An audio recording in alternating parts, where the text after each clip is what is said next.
Well, the election is 3 weeks away, and the surge in mail-in voting is shedding light on another potential problem here in North Carolina. Fox 46's Rochelle Metzger live at the Mecklenburg County Board of Elections tonight with how this could impact a disproportionate number of minority voters, Rochelle.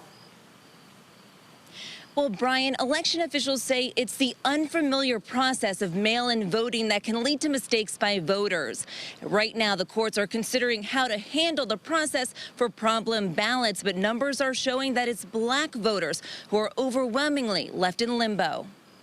This was my first time. Zandra Hyatt says she votes in every election, usually in person, but this year is different. Mainly because of COVID. She says the process was easier than she thought it would be. I just wanted to make sure that I was carefully reading and making sure that I was completing it correctly. Mail-in ballot complete. She's come to the Mecklenburg County Board of Elections to drop off her envelope. I enjoyed this process. I think I might do it again. But the number of North Carolina voters making mail-in ballot errors is rising. And data from the State Board of Elections shows a disproportionate number are black voters. Those problem ballots are being put aside for now. If you look at the data and the ballots that are marked as pending or pending cure, which is the designation for the absentee by mail ballots that have issues, African American voters are about 40%.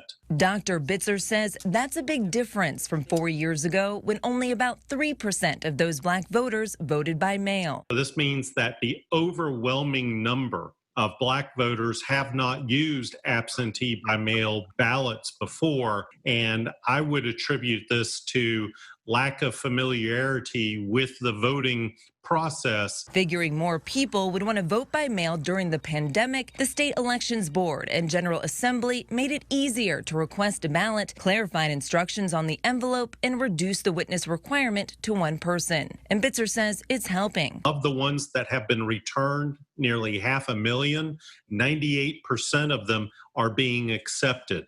So certainly the vast bulk of them are, the voters are following what the instructions are, but there could be this disproportionate impact. So how do you know if yours is one of those problem ballots? Well, likely you won't know, at least not until the court rules on what to do for that process. And that ruling could come as early as tomorrow. The State Board of Elections says as soon as they get guidance from the courts as to how to handle these ballots, they'll let the local Board of Elections know as quickly as possible. And of course, Fox 46 will stay on top of the latest developments and inform you as soon as we know what that decision is. I'm Rochelle Metzger reporting live in Midtown. Brian and Lindsay, back to you on the studio. Yeah, Rochelle.